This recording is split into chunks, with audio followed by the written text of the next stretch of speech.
So hello friends, welcome to learns professor. This is Ram Soni. इस series में हम लोग डिस्कस कर रहे हैं एमपीपीएससी में जो भी हाल ही में डिफरेंट एग्जाम्स हुए हैं उसके क्वेश्चंस को यूनिट वाइज कंपाइल किया गया है और उसको प्रॉपर एनालिसिस के साथ आपके साथ डिस्कस किया जा रहा है। इस सीरीज में आज हम डिस्कस कर रहे हैं यूनिट 1 के इंडियन हिस्ट्री को। तो आइए डिस्कशन की शुरुआत करते हैं। वो देखिए, ये सारा का सारा जो कंपाइलेशन और टेस्ट सीरीज के माध्यम से हम लोग दे रहे हैं, उस टेस्ट सीरीज को ज्वाइन करने के लिए आप इस नंबर पे व्हाट्सएप मैसेज कर सकते हैं कि I want to join the test series. Number है 8826033084। वो एक और छोटी सी इन्फॉर्मेशन है, आप लोगों के लिए एक बैच लॉन्च किया है 2025 के लिए, फाउंडेशन बैच। जो फ्रेंड्स ज्वाइन करना चाहते हैं ज्वाइन भी कर सकते हैं। तो आइए डिस्कशन की शुरुआत करते हैं। देखिए, ये सीरीज बेहद इंपॉर्टेंट है, इसलिए आप इसको ज़रूर देखें प्रॉपर तरीके से।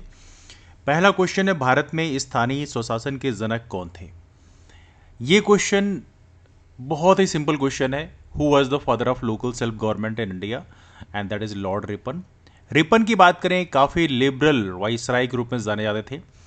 1880 से लेके 1884 तक का इनका कार्यकाल था। यहाँ पे बेसिकली देखा जाए तो आम तौर पर जो क्वेश्चंस हैं वाइसराय गवर्नर जनरल से अक्सर पूछे जाते हैं।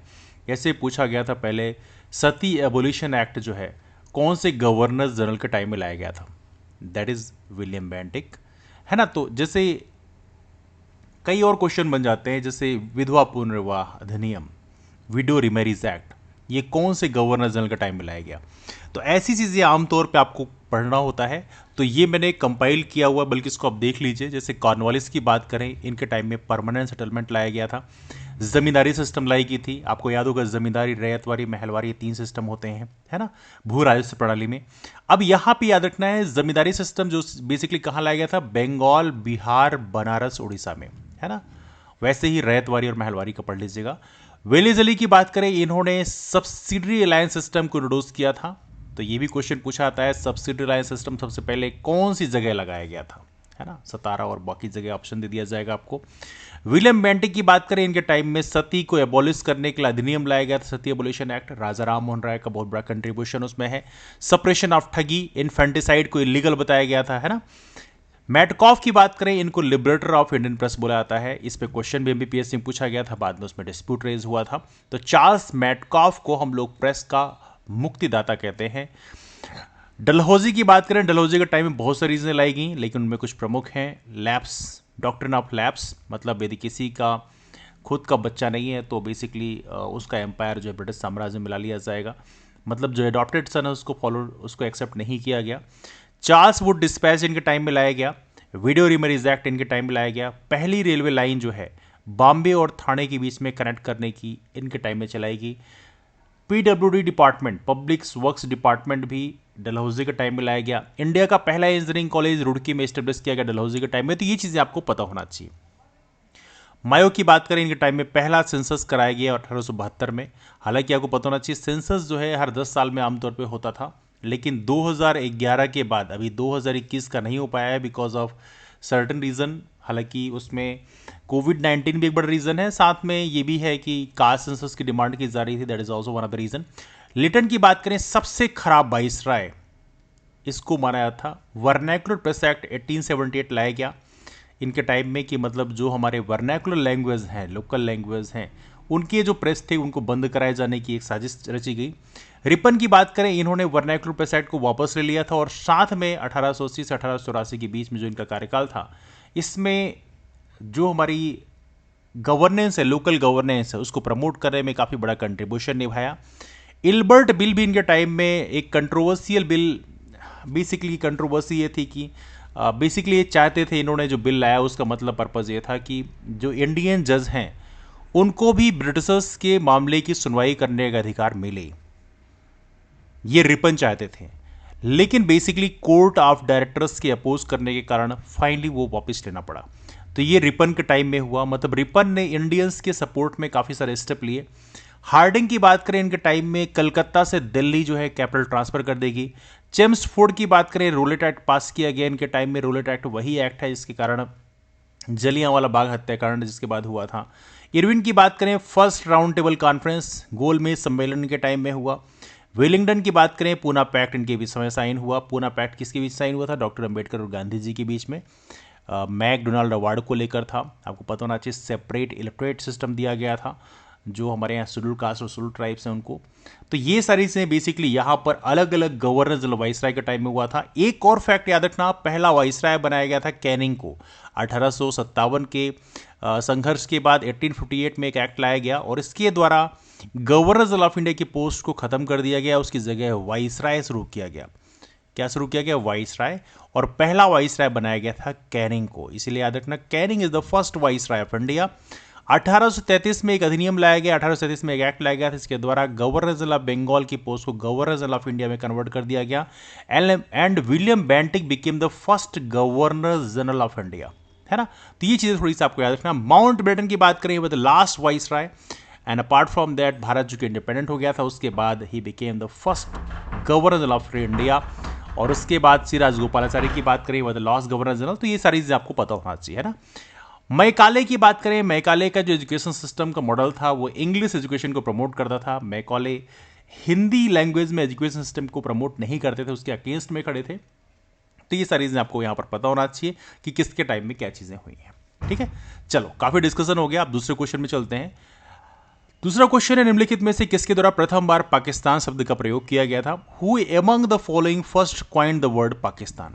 देखिए 1833 का वो साल था, सॉरी 18 नहीं बल्कि 1933 का वो साल था जिस बार चौधरी रहमत अली ने पाकिस्तान शब्द को क्वाइन किया। इनके जो पैम्पलेट थे उसमें पाकिस्तान टर्म को क्वाइन किया गया कि हमें एक अलग मुस्लिम देश चाहिए, और ये शुरुआत की गई रहमत अली के द्वारा। यहाँ पे आप देखेंगे the name Pakistan was coined by Chaudhary Rahmat Ali, और इनका एक पैम्पलेट था, इसका है नाउ और नेवर। इस पैम्पलेट में पाकिस्तान टर्म जो है, हालांकि पहले पाकिस्तान नहीं टर्म था, पाकिस्तान था, है ना, उसमें भी अलग अलग चीज़ों को अलग अलग चीज़ें डिनोट करती थी। तो ये चीज़ें बेसिकली प्रमोट किया है, बाद में उसका नाम पाकिस्तान हो गया। तो ये चीज़ें आप ध्यान रखेंगे, चौधरी रहमत अली। तीसरा क्वेश्चन है, किस अधिवेशन में कांग्रेस नरम एवं गरम दल में विभाजित हो गई? यह अधिवेशन काफी महत्वपूर्ण माना जाता है। कांग्रेस का फॉर्मेशन होता है 1885 में। 1885 में आपको कमेंट करके बताना है कांग्रेस का जो पहला अधिवेशन था उसमें कांग्रेस के पहले अधिवेशन की अध्यक्षता किसने किया था? Please do comment out. पहले अधिवेशन में 72 डेलीगेट्स ने पार्टिसिपेट किया था। एओ ह्यूम के द्वारा कांग्रेस का फॉर्मेशन किया गया। अब देखिए, कांग्रेस धीरे धीरे काम करना शुरू की। आमतौर पर नरम दल में ही काम चल रहा था, लेकिन समय के साथ में गरम दल के नेता भी उत्पन्न हुए। इसमें सबसे महत्वपूर्ण नेता 3 थे। लाल बाल पाल के नाम से मशहूर थे। लाला लाजपत राय, बाल गंगाधर तिलक और विपिन चंद्र पाल, ये तीनों गरम दल के अग्रणी नेता थे।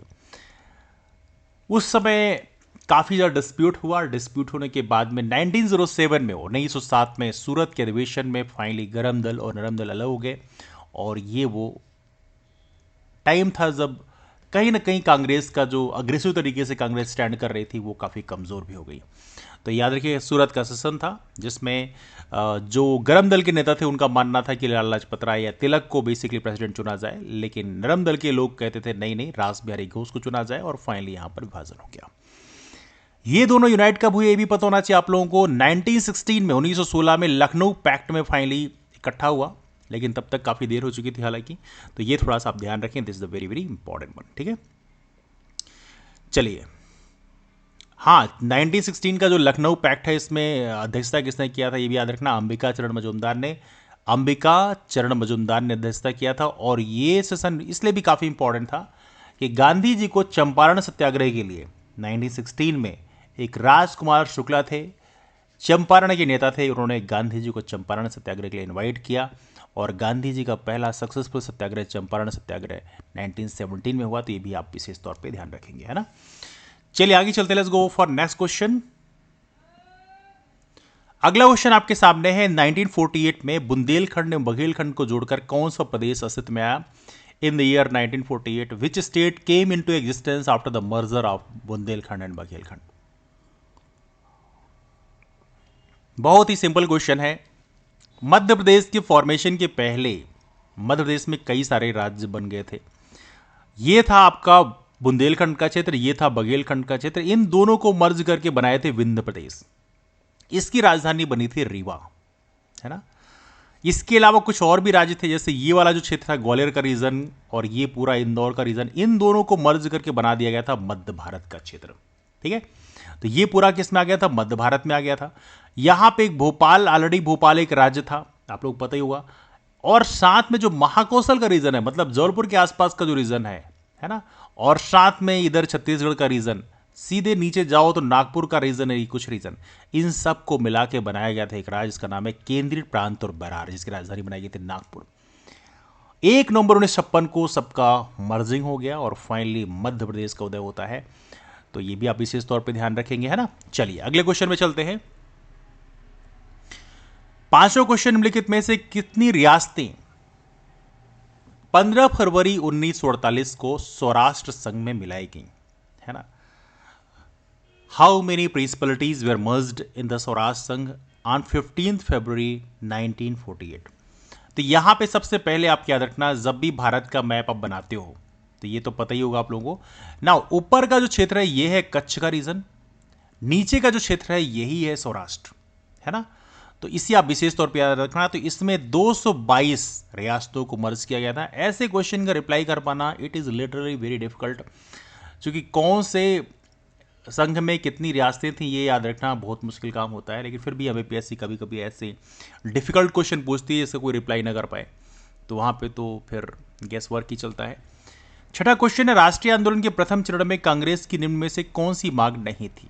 In the first stage of national movement which one among the following was not the demand of the Congress. अब देखिए यहां पे स्टेटमेंट दिए हैं। पहला स्टेटमेंट है लेजिस्लेटिव काउंसिल के सदस्यों की संख्या में वृद्धि, to increase the number of legislative council. बिल्कुल चाह रहे थे जितना अधिक नंबर होगा उतना अच्छा उनका रिप्रेजेंटेशन होगा, बड़ा ऑब्वियस सी बात है। काउंसिल में जनप्रतिनिधियों की संख्या में वृद्धि, तो ये बिल्कुल सही बात है, चाह रहे थे कि जो पब्लिक रिप्रेजेंटेटिव है इनकी संख्या बढ़े, इसमें कोई शक की बात नहीं, तो ये भी इनकी मांग थी। कार्यपालिका न्यायपालिका का पृथककरण, separation of executive and judiciary, बिल्कुल चाह रहे थे। देखो जब जुडिशरी, जब भी कोई एग्जीक्यूटिव गलत काम करता है तो जुडिशरी उसको चेक्स एंड बैलेंसेस करता है, उसको सही करता है। अब देखो दोनों पावर यदि किसी एक आदमी के हाथ में हो तो फिर बहुत दिक्कत है। मतलब एग्जीक्यूटिव गलत करेगा, जुडिशरी भी हम खुद ही हैं, तो फिर तो आपको कौन पनिशमेंट देगा। तो ये चाहते थे, हम चाहते थे कि ये सेपरेशन हो, तो बिल्कुल सही बात है। ये तीन चीजें हम चाहते थे, ये हमारी मांगे थी। लेकिन चौथा है unification of executive and judiciary, ये बिल्कुल नहीं चाहते थे। तो यही बेसिकली इसमें ऑप्शन है। तो ये बेसिकली बहुत ही आसान सा क्वेश्चन, इसको आप रीड करोगे तो अपने आप पता लग जाएगा ये कौन सी डिमांड रही होगी, है ना। 7th क्वेश्चन निम्नलिखित में से किसके द्वारा महाराष्ट्र में गणेशोत्सव प्रारंभ किया गया। Who among the following started Ganeshotsav in Maharashtra. तो ये बेसिकली देखा जाए तो स्टार्टिंग में जो इसका पर्पज ये था कि लोगों को आपस में यूनाइट किया जाए, that is one of the reason. हालांकि बाद में मुस्लिम कम्युनिटी उससे थोड़ा दूर हो गई, तो ये भी एक नेगेटिव पॉइंट था। तो बाल गंगाधर तिलक ने महाराष्ट्र के क्षेत्र में गणेशोत्सव जो है प्रारंभ किया और वो आज बड़े स्केल पे मनाया भी जाता है। स्वराज जो है इसको एडवोकेट किया इन्होंने, पहले एडवोकेट माने जाते हैं स्वराज शब्द का। तो इनका एक स्टेटमेंट था, स्वराज मेरा जन्मसिद्ध अधिकार है और मैं इसे लेकर रहूंगा। Swaraj is my birth right and I shall have it. तो ये बाल गंगाधर तिलक साहब का स्टेटमेंट था।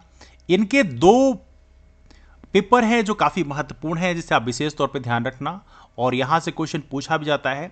एक केसरी है, केसरी बेसिकली मराठी लैंग्वेज में लिखा जाता था, और एक था महारट्टा। क्या, let me know if I am pronounciating wrong, Maharatta. तो ये बेसिकली आपका था इंग्लिश लैंग्वेज में। तो ये 2 पब्लिकेशन पेपर ही पब्लिश किया था इनके द्वारा। साथ में होम रूल की स्थापना भी इन्होंने मुंबई के क्षेत्र में किया था, महाराष्ट्र के क्षेत्र में। तो ये भी आप विशेष तौर पर ध्यान रखना एनी बेसेंट के साथ में। हालांकि एनी बेसेंट ने पूरे ऑल ओवर इंडिया कवर किया था, लेकिन उन्होंने महाराष्ट्र के रीजन को बेसिकली फोकस किया था। इनके द्वारा 2 किताबें भी लिखी गई थी। एक था गीता रहस्य, गीता रहस्य इनके द्वारा लिखी गई किताब है, इसको आप विशेष तौर पर ध्यान रखना, गीता रहस्य। और एक थी आर्कटिक होम ऑफ वेदास, मतलब बेसिकली इन्होंने ही सजेस्ट किया था कि आर्यों का जो घर है वो आर्कटिक है। हालांकि मैक्स मुलर की जो फिलॉसफी है वो काफ़ी ज़्यादा एक्सेप्टेड है कि आर्यों का जो आगमन है वो बेसिकली सेंट्रल एशिया के रीजन से हुआ है, ईरान के आसपास का जो क्षेत्र है ना। अगला क्वेश्चन आपके सामने है, निम्नलिखित में से किस वर्ष में नादिर शाह ने भारत पर आक्रमण किया था। ये ईयर आपको विशेष तौर पे ध्यान रखना है, ये ईयर है 1739 का। हालांकि एडवांस करने का जो काम है नादिर शाह ने 1738 में ही कर दिया था, लेकिन आक्रमण जो हुआ था इसे बोलते हैं बैटल ऑफ करनाल। क्या बोलते हैं? करनाल का युद्ध। तो करनाल का युद्ध हुआ था कब? 1739 में। नादिर शाह जो कि जो अफसरी डायनास्टी है उसका फाउंडर ही माना जाता है, जो ईरान का है। तो उसने बेसिकली यहाँ पर अटैक किया था। तो ये आप विशेष तौर पे ध्यान रखें, जिसमें नादिर शाह की विजय हुई थी, है ना। तो वहाँ पे फिर बाद में भारत में काफ़ी लूटपाट इन्होंने मचाया था। तो बहुत ही दुखद इवेंट था हमारे इंडिया के लिए, बड़ा ऑब्वियस सी बात है। तो ये आप विशेष तौर पे ध्यान रखेंगे। और he was a very powerful Iranian ruler. तो यह है नादिर शाह 1739 एडी। कौन सा युद्ध था? करनाल का युद्ध। इसे आप विशेष तौर पे ध्यान रखना, this is a very very important one, है ना। अगला क्वेश्चन आपके सामने है, आर्य मंजूश्री मूलकल्प निम्नलिखित में से किससे संबंधित है? अब देखो ये क्वेश्चन बेसिकली दोनों जगह दोनों ऑप्शन स्टेटमेंट दिया था। ए महायान को ही माना जाता है, वज्रयान को ही माना जाता है। अब देखिए इसमें यदि हम बात करें मंजूश्री मूलकल्प की बात करें तो ये बेसिकली जो तंत्रिज्म है ना, तो उससे बेसिकली एसोसिएटेड है आर्य मंजूश्री मूलकल्प। बट एनीवे दोनों ही ऑप्शन इसमें सही माने जाते हैं, महायान और वज्रयान। एमबीपीएससी ने बेसिकली दोनों ऑप्शन को सही माना है, तो इसको आप विशेष तौर पे ध्यान रखेंगे। ओके, तो यहाँ पे नादिर शाह के बारे में थोड़ी बताया गया है आपको विशेष तौर पे कि नादिर शाह ने कौन कौन से रीजन पे कब्जा कर लिया, जैसे काबुल है, गजनी है, लाहौर है, यहाँ पूरा कब्जा कर लिया था, है ना। बाद में ये भी प्रॉपर तरीके से बताया गया है कि नादिर शाह और मोहम्मद शाह कौन है? He was basically Mughal. तो नादिर शाह और मोहम्मद शाह का मुकाबला हुआ था करनाल में युद्ध हुआ प्रॉपर तरीके से, उसमें नादिर शाह जीत गया। अब इसमें एक छोटा सा चीज़ बताया गया आप लोगों को कि यहाँ पे नादिर शाह तो यहाँ पे पावरफुल बन गया, लेकिन बाद में नादिर का जो है वहाँ पे प्रॉपर तरीके से अफगानों ने रिबेल कर दिया, और जो मशहद का रीज़न है इसको कैप्चर कर लिया, और जिससे नादिर को अपना फर्दर कैंपेन जो है उसको सस्पेंड करना पड़ा। और फिर अहमद शाह दुर्रानी का यहाँ पर प्रभाव पड़ता है, और अहमद शाह दुर्रानी ने भी भारत में 8 बार अटैक किए हैं बिटवीन 1748 टू 1767। काफ़ी क्रिटिकल टाइम था उस समय इंडिया के लिए, है ना, क्योंकि मुगल्स उसमें कोलैप्स भी कर रहे थे। That was very critical time. चलिए अगले क्वेश्चन में चलते हैं। 10वां क्वेश्चन है निम्नलिखित में से किस वर्ष में लॉर्ड विलियम बेंटिक द्वारा प्रेस स्वतंत्रता प्रदान की गई? ये क्वेश्चन डिस्प्यूटेड था, तो इसको आप याद रखेंगे। हालांकि 1835 जो है इसका सही आंसर है, 1835 एडी। इसमें डिस्प्यूट है, हालांकि अभी देखा जाए तो चूंकि हाई कोर्ट ने बेसिकली इसी क्वेश्चन को लेकर बेसिकली बोला था कि इस क्वेश्चन को डिलीट कर दिया जाए, बिकॉज देखिए 1835 में बेंटिक एग्री हुए थे कि हाँ प्रेस लॉज को हटा दिया जाएगा, है ना, मतलब जो प्रेस की स्वतंत्रता है उसको दे दिया जाएगा, और वर्नैकुलर न्यूज़पेपर जो है उनको प्रॉपर तरीके से लागू कर दिया जाएगा। तो यहाँ पे एग्री हुए थे, लेकिन जो एक्ट आया था 1835 में वो मेटकॉफ के टाइम में आया था, इसीलिए चार्ल्स मेटकॉफ को प्रेस का मुक्तिदाता भी कहा जाता है ना। तो यहाँ पर ये चीज़ समझने वाली बात यह है कि बेंटिक के टाइम में हुई, 1835 में बेंटिक पहले ही चले गए थे। 1835 तक बेंटिक का कार्यकाल था, लेकिन उसके पहले ही एक्ट आने के पहले ही बेंटिक चले गए थे। तो एक्ट लाने का जो काम है वो किसने किया था? चार्ल्स मेटकॉफ ने किया था, इसलिए क्वेश्चन बेसिकली गलत था, और बाद में हाई कोर्ट ने इसको डिलीट करने का ऑर्डर दिया था। देखते हैं डिलीट, हालांकि डिलीट करने का ऑर्डर तो दिया, बाद में जो डोल बेंच है उसने प्रॉपर तरीके से उसमें स्टे लगा दिया, तो अभी वो डिस्प्यूटेड मैटर है। लेकिन आप इसे जरूर ध्यान रखना पर्सनल कैपेसिटी में कि दैट्स ट्रू कि चार्ल्स मेटकॉफ ही प्रेस के मुक्तिदाता माने जाते हैं, और मेटकॉफ के टाइम में ही वो एक्ट लाया गया था, है ना। 11वां क्वेश्चन है, शकों पर विजयोपरांत चंद्रगुप्त द्वितीय ने निम्नलिखित में से किस धातु के सिक्के प्रचलित किए? चंद्रगुप्त टू इन्होंने कौन धातु के सिक्के प्रचलित किए? चांदी के, और इसको कहा गया रूपक। क्या कहा गया? That was called as a rupak. तो ये भी आपको विशेष तौर पर याद रखना है। चंद्रगुप्त टू को ही हम लोग चंद्रगुप्त विक्रमादित्य भी कहते हैं, है ना। ओके, 12वां क्वेश्चन आपके सामने है, भारत छोड़ो आंदोलन किस तिथि को शुरू हुआ था? अब देखिए क्वेश्चन बाद में डिलीट कर दिया गया था, बेसिकली इसका सही आंसर था 8 अगस्त 1942, लेकिन चूंकि कोई भी इसमें ऑप्शन सही नहीं है, एंड दैट्स वाई ये क्वेश्चन को बाद में डिलीट कर दिया गया था। तो यह विशेष तौर पर ध्यान रखें, भारत छोड़ो आंदोलन जो है ये 8 अगस्त 1942 को हुआ, और भारत छोड़ो का नारा जो दिया था, भारत छोड़ो का नारा, भारत छोड़ो आंदोलन तो ऑब्वियस सी बात है गांधी जी के नेतृत्व में हुआ, लेकिन भारत छोड़ो का नारा जो दिया था वो दिया था यूसुफ मेहर अली ने। तो यूसुफ मेहर अली का नाम विशेष तौर पर ध्यान रखना, ये क्वेश्चन पूछा था एग्जाम में। यूसुफ मेहर अली ने भारत छोड़ो का नारा दिया था, तो ये भी आपको याद रखना है, ठीक है। 13 क्वेश्चन है, पोथी पढ़ पढ़ जगमुआ पंडित भया न कोय, ढाई आकर प्रेम का पढ़े सो पंडित होए। ये पंक्तियां किसने लिखी है? ये पंक्तियां लिखी हैं कबीर ने। कबीर काफी तेजस्वी प्रकृति के कवि थे, और ना सिर्फ इन्होंने जागरूकता लोगों में फैलाई, आज भी कबीर की दोहा जो है काफी महत्वपूर्ण बने आते हैं। कई सारी चीजें लिखी हैं, धर्म के में जो पाखंड है उसके में भी काफी सारे अटैक किए हैं कबीर ने। 14 क्वेश्चन आपके सामने है, विजयनगर साम्राज्य की स्थापना किस वर्ष हुई? अब देखिए, विजयनगर साम्राज्य की स्थापना करने का श्रेय आता है हरिहर और बुक्का को।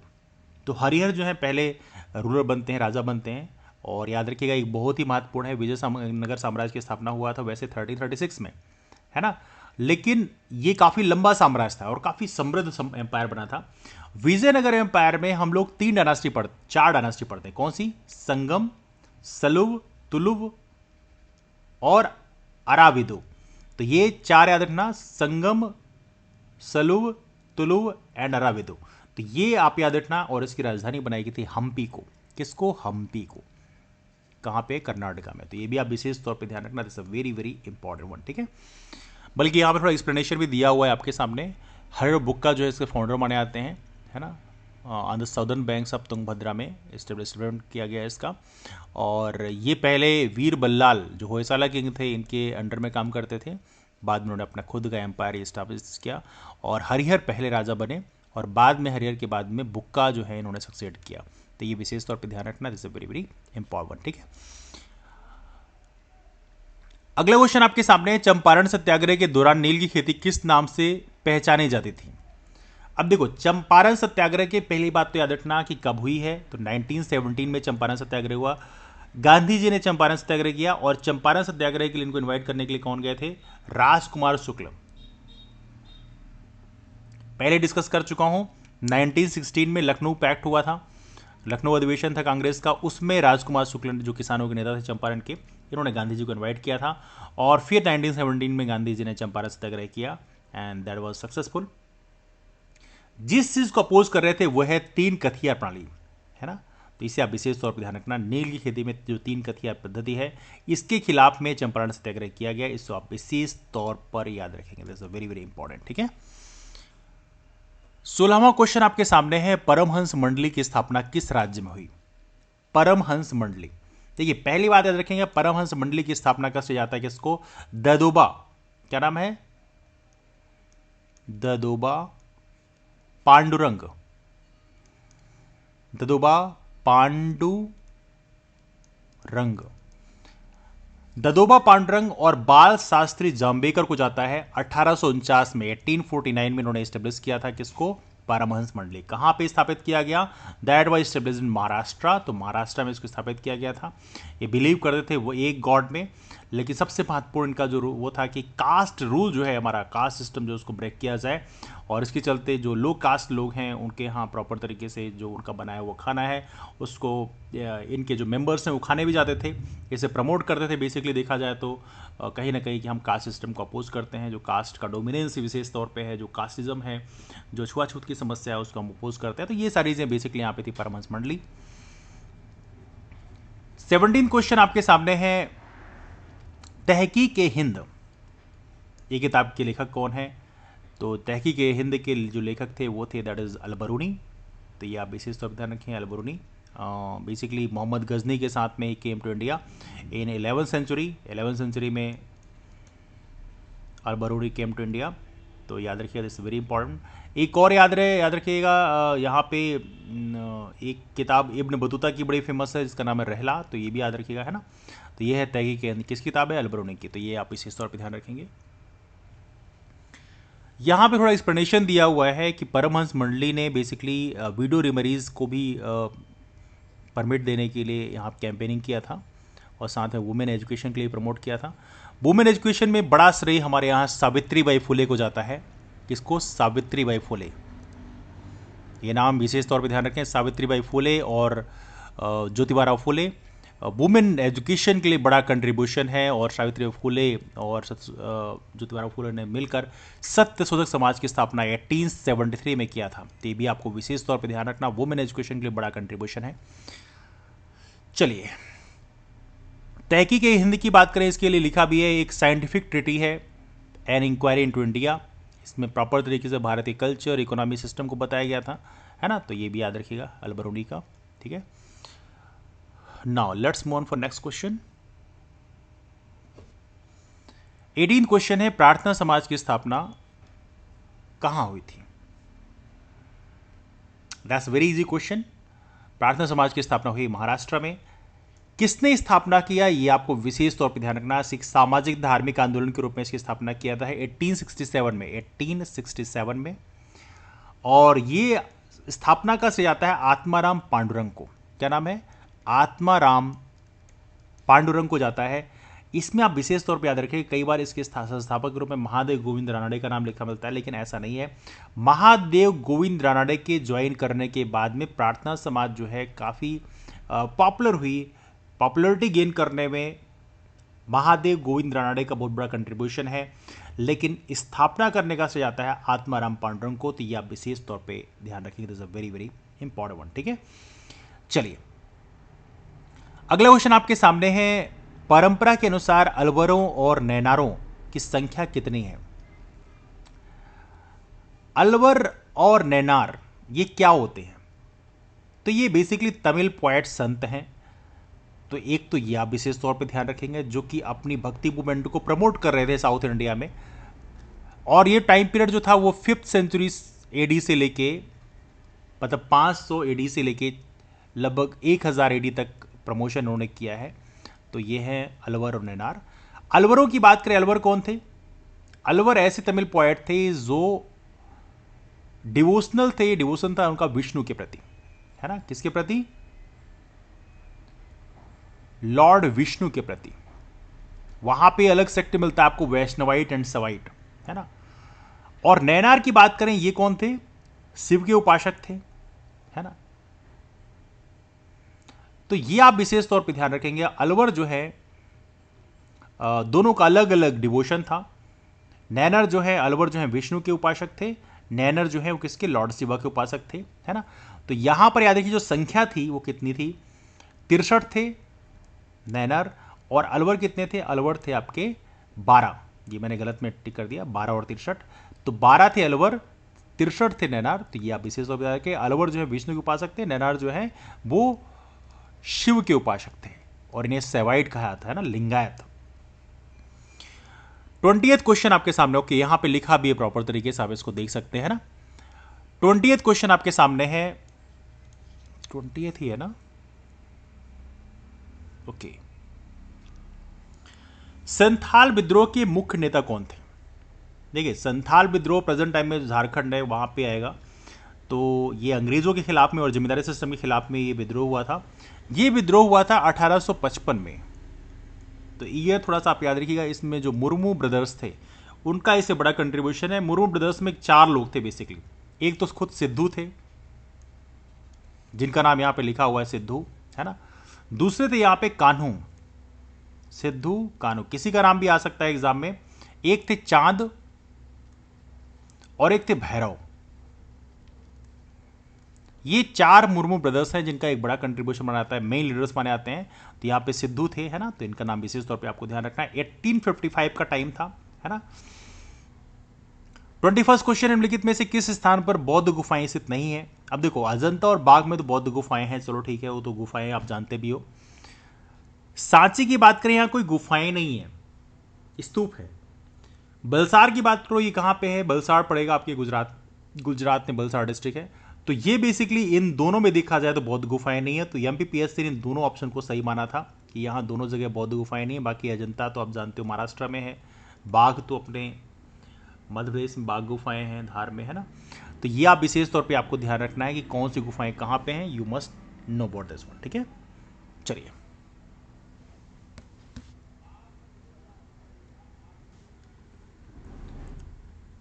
अगला क्वेश्चन आपके सामने है, just 1 second, okay, that is gonna be 22nd question. Ranjit Singh का संबंध किस मिसल से था? तो मिसल पूछा था कई बार, और मिसल था इनका सुकर चकिया। देखिए, सुकर चकिया मिसल का जो स्थापना है वो कर किया था किसने? चरत सिंह ने, है ना। दैट वाज चरत सिंह। 1732 से 1770 के बीच इनका कार्यकाल था। तो याद रखिएगा, ये सुकर चकिया ये मिसल है जहाँ से रणजीत सिंह का संबंध था, है ना। इसे विशेष तौर पे आपको ध्यान रखना है। और ये रणजीत सिंह बेसिकली महान सिंह के बेटे थे। तो महान सिंह के पिता, इनका नाम है चरत सिंह, जिन्होंने बेसिकली इस मिसल का स्थापना किया था। तो ये आपको विशेष तौर पे ध्यान रखना है, इज वेरी वेरी इंपॉर्टेंट, है ना। अगला क्वेश्चन आपके सामने 23rd क्वेश्चन है। दैट इज बेसिकली राष्ट्रीय अंतरिम सरकारों में रियासतों का विभाग किसे दिया गया? Who was given the princely portfolio in national provisional government? तो इसमें जो प्रिंसली पोर्टफोलियो दिया गया था, रियासतों को शामिल करने का, वो सरदार पटेल को दिया गया था। तो ये तो आपको पता ही है, इसलिए काफ़ी महत्वपूर्ण कंट्रीब्यूशन करा है। सरदार पटेल को भारत के पहले उप प्रधानमंत्री रहे हैं, पहले गृह मंत्री भी रहे हैं ना। 24th क्वेश्चन में चलते हैं हम लोग। कांग्रेस सम्मेलनों को शिक्षित भारतीयों का वार्षिक राष्ट्रीय मेला किसने कहा था? तो ये कहा था बेसिकली लाला लाजपत राय ने। लाला लाजपत राय बेसिकली कांग्रेस की जो काम करने के तरीके थे उससे बहुत खुश नहीं थे, बिकॉज गरम दल के नेताओं का ये था कि भाई हम अग्रेसिव तरीके से प्रोग्राम करें, और नरम दल के नेताओं का ये था कि नहीं नहीं, हम शांतिपूर्वक तरीके से करते हैं। तो गरम दल नरम दल के बीच में जो डिस्प्यूट था वो भी एक बड़ा कारण था। तो कांग्रेस सम्मेलनों के लिए स्टेटमेंट दिया था इन्होंने, शिक्षित भारतीयों का एक वार्षिक राष्ट्रीय मेला है ना। अगला क्वेश्चन आपके सामने है, महात्मा गांधी ने दांडी मार्ग यात्रा किस आश्रम से प्रारंभ की थी? तो ये शुरू किया था साबरमती से। तो आप जानते हैं दांडी मार्च इज वेरी इंपॉर्टेंट वन। ये कब शुरू हुआ ये विशेष तौर पे आपको ध्यान रखना है, बिकॉज ये साल पूछा आता है, महीना दिन सब पूछा आता है। तो ये आपको पता होना चाहिए। 1930 में शुरू किया गया, 12 मार्च 1930 को, और ये खत्म हुआ आपका 6 अप्रैल 1930 को। तो साबरमती से हमने शुरू किया कहाँ तक? दांडी तक के लिए, है ना। साबरमती शुरू किया और अरब सागर के जो दांडी तट है वहां तक, वहां पे हम लोग गए। 241 मील 241 माइल्स जो है ये हमने ट्रैवल किया। कुल 78 अनुयायी के साथ में पहुंचे। तो ये आप विशेष तौर पे ध्यान रखेंगे, गांधी जी का दांडी यात्रा कहाँ शुरू हुई? साबरमती से, और कहाँ तक? दांडी तक, है ना। 26 क्वेश्चन आपके सामने है। डलहौजी की व्यक्तिगत सिद्धांत से के अंतर्गत विलय किया गया प्रथम राज्य कौन सा था? Which was the first state to be merged under Dalhousi's Doctrine of Lapse? Doctrine of lapse Dalhousie ने शुरू किया। डलहौजी का जो कार्यकाल था कब से कब तक था? वो था 1848 से लेके 1848 से लेके 1856 तक, 1846 तक, है ना। तो डलहौजी का जो व्यक्तिगत सिद्धांत है, इसका मतलब क्या था? इस डॉक्ट्रिन के अंतर्गत जो है, यदि किसी राजा के पुत्र नहीं है और उनकी मौत हो जाती है तो उसको ब्रिटिश साम्राज्य मिला लिया जाएगा। ये बेसिकली डलहौजी का व्यक्तिगत सिद्धांत था। इसका काफ़ी लोगों ने अपोज किया, और इसके अंतर्गत जो पहला साम्राज्य शामिल किया गया वो है सतारा। सतारा के बाद बहुत सारे और भी शामिल किए गए। सतारा है, संबलपुर है, उदयपुर है, झांसी भी शामिल किया था। 1854 में 1854 में झांसी को भी शामिल कर लिया गया था। आपको विशेष तौर पर पता होना चाहिए 1857 के विद्रोह में, इसलिए झांसी की रानी जो है लक्ष्मीबाई काफ़ी नाराज थे अंग्रेजों से उस समय। तो ये आपको याद रखना है, सतारा सबसे पहले शामिल होता है 1848 में, 1848 में ही सतारा को शामिल कर लिया गया था, है ना। 27th क्वेश्चन आपके सामने है। मुद्रा राक्षस के रचयिता कौन थे? मुद्रा राक्षस इसके रचयिता थे बेसिकली, मुद्रा राक्षस बेसिकली एक संस्कृत, आप कह सकते हैं संस्कृत प्ले है जो विशाख दत्त के द्वारा लिखा गया था। Vishakhadatta written this one. तो ये आप विशेष रखें, इसमें चंद्रगुप्त मौर्य जो है उनके बारे में प्रॉपर तरीके से लिखा हुआ है ना। तो ये है मूल राक्षस, इसके रचयिता थे विशाख दत्त। एक राक्षस और सुना होगा आप लोगों ने, अमात्य राक्षस। अमात्य राक्षस और मुद्रा राक्षस में कंफ्यूज मत करना, दिस इज टू डिफरेंट, ये दोनों डिफरेंट चीज़ें हैं। अमात्य राक्षस जो थे वो कौन थे? वो घरानंद के मंत्री थे, जो नंद वंश के अंतिम शासक थे, उनके मंत्री अमात्य राक्षस थे। और अमात्य राक्षस जो है और कौटिल्य जो है वो दोनों बैचमेट भी थे। तो ये भी आपको विशेष तौर पर पता होना चाहिए, है ना। चलिए 28th क्वेश्चन में चलते हैं हम लोग। सिंधु सभ्यता से प्राप्त मोहरों में कौन से वृक्ष की आकृति मिलती है? देखिए, सिंधु सभ्यता की जो मोहरें हैं उससे जो मिली है उसमें बेसिकली हमें पीपल की वृक्ष की आकृति मिलती है। और पीपल काफ़ी सेक्रेड ट्री के रूप में माना जाता है। और ये माना जाता है कि सिंधु घाटी सभ्यता के जो लोग हैं वो बेसिकली प्रकृति की प्रेमी थे, प्रकृति पूजा करते थे, है ना। किसकी प्रशासनिक प्रणाली को अद्वितीय विशेषता ग्राम स्वायत्तता का विकास थी। क्वेश्चन पूछा है the unique feature of whose administrative system was the development of village autonomy. देखिए, ग्रामीण जो हमारा जैसे लोकल गवर्नेंस की बात करें तो उसमें चोल साम्राज्य जो है उनका इसके क्षेत्र में काफ़ी महत्वपूर्ण कंट्रीब्यूशन है।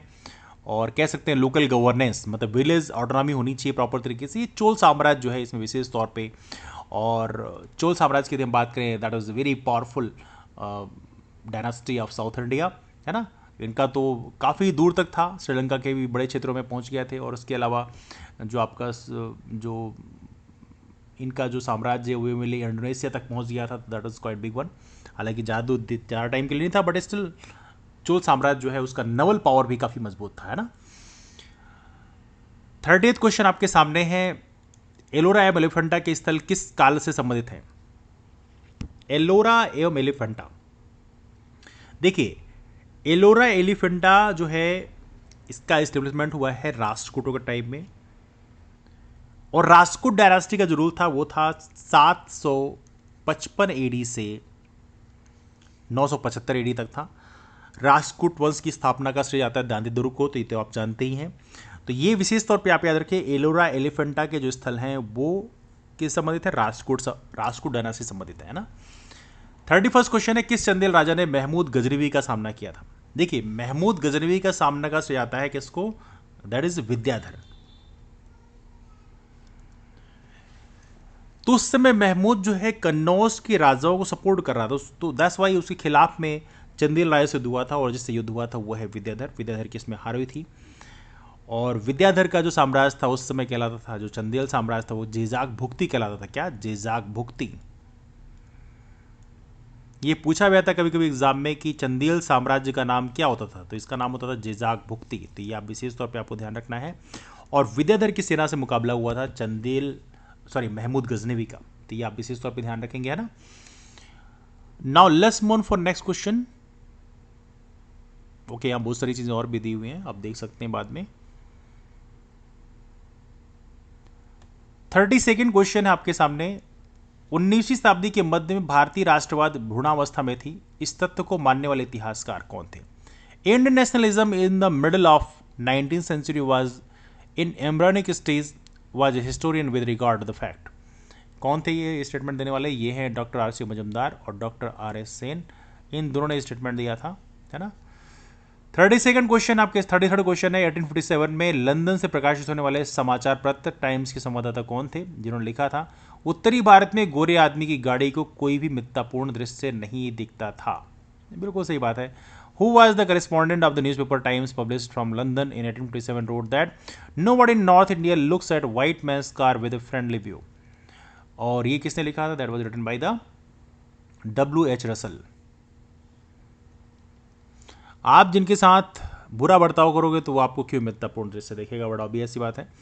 34th क्वेश्चन आपके सामने है, भारत की आत्मनिर्भर समाज व्यवस्था का वर्णन करते हुए किसने कहा था कि भारत की ग्राम व्यवस्था छोटे छोटे गणतंत्र हैं।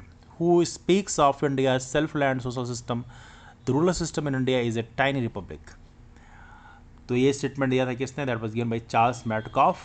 चार्ल्स मेटकाफ को हम प्रेस का मुक्तिदाता भी कहते हैं, तो ये भी आपको विशेष तौर पर पता होना चाहिए। ऑलराइट, सो ये आप विशेष तौर पे ध्यान रखिएगा। अगला क्वेश्चन है 35th क्वेश्चन है, 1956 के राज्य पुनर्गठन अधिनियम द्वारा कितने राज्यों और संघीय क्षेत्रों की स्थापना की गई। How many states and union territories were established by the 1956 state restructuring act. इसे हम स्टेट रीऑर्गेनाइजेशन एक्ट भी बोलते हैं। देखिए मध्य प्रदेश का उदय भी इसी एक्ट के माध्यम से हुआ। मध्य प्रदेश उदय होने के पहले मध्य प्रदेश में भी 4 राज्य हुआ करते थे, जैसे एक विंध्य प्रदेश था, एक मध्य भारत हुआ करता था, एक केंद्रीय प्रांत और बरार हुआ करता था, है ना, सेंट्रल प्रोविंस में बरार, और एक होता था आपका भोपाल राज्य खुद हुआ करता था। ये चारों को मर्ज किया था, तो मध्य प्रदेश का उदय हुआ था 1 नवंबर 1956 को। तो ये आप विशेष तौर पर ध्यान रखेंगे। उस समय स्टेट रिऑर्गेनाइजेशन के बाद में हमारे यहाँ कुल कितने स्टेट बनाए गए थे, वो बनाए गए थे 14 स्टेट और 6 यूनियन टेरिटरीज। तो ये आपको विशेष तौर पे पता होना चाहिए, दिस वेरी इंपॉर्टेंट। 34वां क्वेश्चन आपके सामने, भारतीय रियासतों के शासकों के विशेष अधिकारों और प्राइवी पर्सों की समाप्ति कब की गई? When was the special rights and private purse enjoyed by the Indian princely states abolished? देखिए, जब रियासतों को शामिल किया गया तो राजाओं को बेसिकली कुछ चीज़ें दी गई कि भाई आपको कुछ विशेष राइट्स मिलेंगे, आपको कुछ पेंशन भी दी जाएगी, है ना, ये सारी फैसिलिटीज़ दी गई स्टार्टिंग में, और बाद में इसको एबॉलिश कर दिया गया। कब एबॉलिश किया गया इसको आप विशेष तौर पर ध्यान रखिएगा। ये एबॉलिश किया गया 1971 में, इंदिरा गांधी का टाइम था। It was quite critical time for Indian economy as well. हालांकि 1971 का टाइम याद होगा, 1971 में ही इंदिरा गांधी ने पहली बार बजट प्रस्तुत किया है। The first women to present the Indian budget was Indira Gandhi 1971 में। हालांकि उसमें प्रधानमंत्री थी, लेकिन मोरारजी देसाई इनके वित्त मंत्री हुआ करते थे, जिन्होंने रिजाइन दिया था, और बाद में आपको पता होना चाहिए जनता पार्टी में शामिल हो गए थे, और जनता पार्टी के पहले प्राइम मिनिस्टर बने भारत के मोरारजी देसाई, जनता पार्टी से फर्स्ट नॉन कांग्रेसी प्राइम मिनिस्टर 1976 में। तो 1971 में उस बार इंदिरा गांधी के टाइम में ये जो प्राइव पर्स है इसको एबॉलिश कर दिया गया। तो ये आपको विशेष तौर पे ध्यान रखना है, this is a very very important one, ठीक है। चलिए 35 क्वेश्चन में चलते हैं। बिंदुसार के शासनकाल में अशोक ने अवंती महाजनपद जीतकर मौर्य साम्राज्य मिला लिया था, इसका उल्लेख किस ग्रंथ में है? Ashoka won the Avanti mahajanapada and merged in the Mauryan empire during the Bindusara ruled. What text does it refer to? ये किस में लिखा हुआ है? ये लिखा हुआ है आपके बुद्ध घोष की समंत पशादिका में, समंत पशादिका बुद्ध घोष। देखिए, समंत पशादिका की यदि हम बात करें, ये एक पाली कमेंट्री है। इसको हम थेरावद त्रिपिटक विनय से हम लेते हैं, और देखा है तो ये ट्रांसलेशन है सिन्हाला कमेंट्रीज का, है ना। अब यहाँ पे थोड़ा सा पिटक के बारे में याद रखिएगा, चूंकि अब पिटक का टर्म आ गया है तो इसलिए हम थोड़ा डिस्कस कर लेते हैं। यहाँ पे मैंने एक्सप्लेन भी किया थोड़ा सा क्या कौन सा पिटक क्या है। विनय पिटक की बात करें, इसमें लिखा है प्रॉपर तरीके से कि जो मॉन्क्स हैं और नन हैं, इनके लिए रूल्स लिखे हुए हैं, है ना, डेली लाइफ के लिए जो नियम है उनके, वो इसमें लिखे हैं विनय पिटक में। सूत पिटक की बात करें, इसमें क्या है, इसमें जो कोर टीचिंग है बुद्धिज्म की वो इसमें लिखी हुई है। अभिधम्म पिटक में क्या लिखा है, इसमें जो हायर और एडवांस फॉर्मुलेशन है बुद्धिस्ट टीचिंग का वो इसमें लिखा हुआ है। तो ये सब पता होना चाहिए, विनय, सूत और अभिधम्म पिटक क्या होते हैं ये आपको विशेष तौर पे पता होना चाहिए, बिकॉज ये त्रिपिटक काफ़ी महत्वपूर्ण माने जाते हैं, ठीक है। चलिए 36 क्वेश्चन में चलते हैं हम लोग। चशनामा के अनुसार 6वीं और 7वीं शताब्दी में सिंधु देश की राजधानी क्या थी? देखिए, चशनामा जो है वो काफ़ी बड़ा अकाउंट देता है, स्पेशली सिंध के क्षेत्र का, है ना, तो ये आपको याद रखना चाहिए। और उस समय 6वीं और 7वीं शताब्दी के टाइम का ही इसमें डेटा लिखा हुआ है, जिसे 680 एडी से लेके 718 एडी का जो टाइम पीरियड है, इसके बारे में ही चशनामा में उल्लेख है ना। तो ये एक तो ये आपको पता होना चाहिए। दूसरा, उस समय सिंधु देश की जो राजधानी हुआ करती थी वो कौन सी थी? That is Aror. क्या थी? अरोड़। चलिए 37 क्वेश्चन आपके सामने। मुगल कालीन ग्रंथ है मासिर ए आलमगिरी, इसकी किसकी रचना है? तो मासिर ए आलमगिरी की बात करें, ये औरंगजेब की लाइफ से जुड़ी हुई रचना है। औरंगजेब के बारे में लिखा गया है इसमें, और ये रचना किसकी है? ये है साकी मुस्तैद खां के द्वारा लिखा गया है, मासिर ए आलमगिरी। ये आप विशेष तौर पर ध्यान रखेंगे। औरंगजेब को कौन से नाम से पुकारा था, बता सकते हैं क्या? औरंगजेब का एक और महत्वपूर्ण नाम था, please do comment out. 38 question आपके सामने। मध्यकालीन भारतीय इतिहास में पनही था उपानय का उल्लेख किस नर मिलता है? तो पनही उपानय जो है ये बेसिकली जूते के लिए बोला जाता है, तो ये पनही उपानय। 39 क्वेश्चन है, आदि ब्रह्म समाज की स्थापना किसने की? आदि ब्रह्म समाज, देखो ब्रह्म समाज की स्थापना किया गया था 1828 में राजा राम मोहन राय के द्वारा, है ना। और 1829 में बेसिकली सती एबोलिशन एक्ट लाया गया था विलियम बेंटिक के टाइम में, तो ये आप विशेष तौर पर ध्यान रखेंगे। अब देखिए, उसके बाद ब्रह्म समाज में कई लोग आए। अब देखिए, ब्रह्म समाज में बाद में दो महत्वपूर्ण पर्सनालिटी है, टैगोर साहब आए और केशव चंद्र सेन आए। और इसमें आपको विशेष तौर पे पता होना चाहिए, this very very important for you, कि देवेंद्रनाथ टैगोर ने भी ज्वाइन किया ब्रह्म समाज को और बाद में केशव चंद्र सेन ने भी ज्वाइन किया। केशव चंद्र सेन के जो काम करने का जो तरीका था वो थोड़ा सा अलग था, स्पेशली कास्ट सिस्टम के खिलाफ में थे वो, और बहुत सारी चीज़ों के खिलाफ में थे। देवेंद्रनाथ टैगोर की चीज़ पसंद नहीं आई और इसके चलते उन्होंने केशव चंद्र सेन को का जो आचार्य पद दिया था वो भी छीन लिया था। उसके बाद दोनों अलग हो गए। देवेंद्रनाथ टैगोर से अलग होने के बाद में केशव चंद्र सेन ने एक ब्रह्म समाज की स्थापना की। इसे बोलते हैं भारतीय ब्रह्म समाज, दैट इज कॉल्ड ब्रह्म समाज ऑफ इंडिया। इसे बोला गया भारतीय ब्रह्म समाज, ठीक है। और ये जब भारतीय ब्रह्म समाज कहलाया तो पुराना वाला जो केस देवेंद्रनाथ टैगोर के साथ जो ब्रह्म समाज था वो कहलाया आदि ब्रह्म समाज, है ना। तो एक कहलाया आदि ब्रह्म समाज, एक कहलाया भारतीय ब्रह्म समाज। हालांकि बाद में वापस से टूटा भारतीय ब्रह्म समाज भी, जो केशव चंद्र सेन ने अपनी बेटी की शादी, जो कम उम्र की बेटी थी उसकी शादी एक राजा से कर दिया था, और इसके चलते उनके कुछ साथी जो थे उन्होंने भी वापस से ब्रह्म समाज को फर्दर तोड़ा, उसको नव ब्रह्म समाज नाम दिया, तो फर्दर टूटा। लेकिन आप इसे विशेष तौर पर याद रखें, आदि ब्रह्म समाज जो है वो देवेंद्रनाथ टैगोर का था, केशव चंद्र सेन का जो था भारतीय ब्रह्म समाज था। इसको आप विशेष तौर पर ध्यान रखें, this is a very very important one, ठीक है। ब्रह्म समाज के ऑफिशियल वेबसाइट में भी आप जाओगे तो वहां पर यही लिखा हुआ है, ठीक है। 40th क्वेश्चन में चलते हैं। ऋग्वैदिक पणि किस वर्ग के नागरिक थे? तो पणि जो शब्द है वो किसके लिए था? ये था व्यापारियों के लिए, तो ये आप विशेष तौर पर ध्यान रखें। ऋग्वैदिक पणि जो है ये व्यापारियों के लिए शब्द इस्तेमाल किया गया था। अगला है, चंड प्रद्योत किस प्राचीन गणराज्य के राजा थे? देखिए, महाजनपद काल में जो 16 महाजनपद है, अंगुत्तर निकाय में इसका उल्लेख मिलता है, उसमें जो अवंती क्षेत्र है, कौन सा अवंती क्षेत्र, उसके राजा थे चंड प्रद्योत, प्रद्योत वंश के राजा थे। तो ये अवंती का क्षेत्र था जहां के राजा थे चंड प्रद्योत। और याद रखिएगा ये काफ़ी महत्वपूर्ण है, प्रद्योत वंश काफ़ी लंबे समय तक था। और चंद्र प्रद्योत जो हैं ये गौतम बुद्ध के समकालीन भी हैं, इसके गौतम बुद्ध के समकालीन। और याद रखिएगा एक डायनास्टी थी, that is Haryanka dynasty, Haryanka वंश, जानते हैं आप हर्यक वंश? हर्यक वंश के ही थे बेसिकली बिंबिसार। कौन? बिंबिसार। तो बिंबिसार, चंड प्रद्योत बिंबिसार के समकालीन थे। हर्यक वंश मगध का क्षेत्र है ना। तो ये आपको विशेष तौर पे याद रखना है कि हर्यक वंश जो है जब रूल कर रही थी बिंबिसार के नेतृत्व में, उसी समय चंड प्रद्योत थे। प्रद्योत वंश के कहां से? अवंती से। तो याद रखिएगा एक बार चंड प्रद्योत की तबीयत खराब हुई थी, इनको जॉइंटिस हुई थी, पीलिया हुई थी। तो इनके इलाज के लिए बिंबिसार ने अपना वैद्य, जिनका नाम था जीवक, काफी महत्वपूर्ण वैद्य माने जाते हैं जीवक, तो इनको भी चंड प्रद्योत के इलाज के लिए भेजा था। किसने? बिंबिसार ने। तो बेसिकली जो जीवक हैं ये गौतम बुद्ध का भी उपचार करते थे, बिंबिसार का भी उन्होंने उपचार किया था, और चंड प्रद्योत का भी फिर उपचार किया। तो ये विशेष तौर पे आपको ध्यान रखना, it's a very very important event, है ना। चलिए चलते हैं अगले क्वेश्चन में। अगला क्वेश्चन आपके सामने है, निम्नलिखित में से तारीख ए फिरोज शाही की रचनाकार कौन है?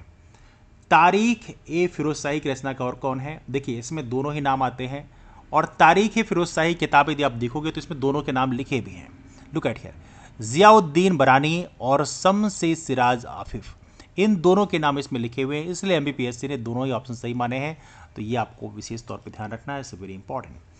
अगला क्वेश्चन आपके सामने, हिंदू विधवा पुनर्विवाह अधिनियम किस वर्ष पारित हुआ था? हिंदू विडो रिमरीज एक्ट कब लाया गया था? 1856 में लाया गया था। और यहां पर आपको याद रखना है इसको पास किया गया था 16 जुलाई 1856 को। कब? 16 जुलाई 1856 को हिंदू विडो रिमरीज एक्ट पास किया गया। अब इसमें आपको याद रखना है इसको ड्राफ्ट तैयार करने का काम डलहौजी ने किया था, लेकिन पास हुआ था कैनिंग के टाइम में। तो याद रखिएगा कैनिंग का टाइम में पास हुआ था, लेकिन इसको बिल ड्राफ्ट किया था डलहौजी ने। तो ये भी आपको विशेष तौर पे ध्यान रखना है, ठीक है। अगला क्वेश्चन आपके सामने है, ब्रिटिश काल में सांप्रदायिक प्रतिनिधित्व की व्यवस्था निम्नलिखित में से किस अधिनियम द्वारा की गई? Which of the following act provided for the communal representation British India? पहली बार कम्युनल रिप्रेजेंटेशन दिया गया, मतलब मुस्लिम्स को सेपरेट इलेक्टोरेट सिस्टम दिया गया। यह दिया गया मोर्ले मिंटो रिफॉर्म से। मिंटो मोर्ले रिफॉर्म्स बोला जाता है, मोर्ले मिंटो रिफॉर्म्स। मिंटो उस समय क्या थे? मिंटो वाइसराय हुआ करते थे। मोर्ले जो थे वो क्या थे? Morley was basically secretary of British India. तो यहां पर आपको याद रखना है मोर्ले मिंटो रिफॉर्म्स 1909 के द्वारा कम्युनल रिप्रेजेंटेटिव सिस्टम लाया गया था। पहली बार किसको दिया गया था? मुस्लिम्स को दिया गया था। क्या था कम्युनल रिप्रेजेंटेटिव सिस्टम? इसका मतलब यह था कि जितनी सीटें रिजर्व की जाएंगी, जैसे मान लो 100 में से 20 सीटें यदि मुस्लिम्स के लिए मैंने रिजर्व कर दी, मतलब इन सीटों में केवल मुस्लिम ही वोट कर सकते हैं, है ना। मतलब जहां पे कम्युनल रिप्रेजेंटेटिव सिस्टम लाया गया, जो सीटें रिजर्व की गई थी उनके लिए, वहां पर केवल मुस्लिम ही वोट कर सकते हैं। और यही चीजें जो मैकडोनाल्ड अवार्ड था शेड्यूल कास्ट के लिए, आपको याद होगा बाबा साहब ने जो लड़ाई लड़ी थी गोलमेज सम्मेलन के समय में, उसमें भी कम्युनल अवार्ड में यही इसी तरह का नियम लाया गया था। और उसके खिलाफ में गांधी जी ने इरादा जेल में हंगर स्ट्राइक किया था, आपको याद होगा। और फिर उसके बाद पुणे पैक्ट साइन हुआ था पुणे में, है ना। तो वो भी ऐसा ही था, तो याद रखिएगा, दैट इज वेरी इंपॉर्टेंट। तो ये पहला जो मोर्ले मिंटो रिफॉर्म्स है 1909, इसके द्वारा मुस्लिम्स के लिए पहली बार सांप्रदायिक प्रतिनिधित्व की बात की गई है। तो ये आपको याद रखना है, this is very very important one. और 1919 वाला क्या है? मोंटेगू चेम्सफोर्ड रिफॉर्म, है ना। अगला क्वेश्चन आपके सामने है, 1857 के प्रथम स्वतंत्रता संग्राम में भोपाल के किस वीर ने बहादुरी पूर्ण मुख्य संघर्ष कर बलिदान दिया? इनका नाम है फाजिल मोहम्मद खान। नाम याद रखिए, दिस वेरी इंपॉर्टेंट वन। अगला क्वेश्चन आपके सामने है, सत्यार्थ प्रकाश के लेखक कौन थे? सत्यार्थ प्रकाश ये जो संपादन है, एक किताब है 1875 में लिखी गई, किसके द्वारा? That was written by Swami Dayanand Saraswati. Swami Dayanand Saraswati ji के द्वारा, स्वामी दयानंद सरस्वती जी के द्वारा ये किताब लिखी गई। ठीक, तो ये आपको याद रखना है, इज वेरी इंपॉर्टेंट वन, है ना। और स्वामी दयानंद सरस्वती ने आर्य समाज की स्थापना भी किया था, तो ये पता होना चाहिए। 1875 में इन्होंने आर्य समाज की स्थापना भी किया था, है ना। That is Swami Dayanand Saraswati. अगला क्वेश्चन आपके सामने, रेशम बुनकरों की श्रेणी की जानकारी निम्नलिखित में से किस शिलालेख से मिलती है? रेशम बुनकरों की श्रेणी की जानकारी मिलती है आपको दसपुर शिलालेख से। ये कहां पे है? ये पड़ेगा आपका, that is located in the Mandsaur. कहां पे है? मंदसौर में है। देखिए, मंदसौर का दसपुर शिलालेख जो है, इसे हम पहला एडवर्टीजमेंट ऑफ द वर्ल्ड भी कहते हैं। पहली बार एडवर्टीजमेंट जो है किसी शिलालेख में की गई थी 436 एडी का टाइम है। सोचो उस समय जो है शिलालेख लिखे गए, उसमें एडवर्टीजमेंट था किसके लिए? सिल्क साड़ीज का एडवर्टीजमेंट किया गया था उसमें, है ना। तो पहला एडवर्टीजमेंट ऑफ द वर्ल्ड ही बोला जाता है दसपुर शिलालेख को। तो ये भी आपको विशेष तौर पर पता होना चाहिए। तो रेशम बुनकरों की श्रेणी की जानकारी हमें यहां से मिलती है, कहां पे? मंदसौर में है, जो कि हमारे मध्य प्रदेश में है ना। मध्य प्रदेश का जो पश्चिमी क्षेत्र है, यहां पर आपको मिलता है। तो ये है आपका दसपुर शिलालेख। तो ये रहा हमारा आज का डिस्कशन कैसा लगा नीचे कमेंट करके जरूर बताइए। मुलाकात करते हैं आप लोग फिर, तब तक के लिए bye bye, take care, have a wonderful day, keep moving forward and take care, that's all, thanks so much.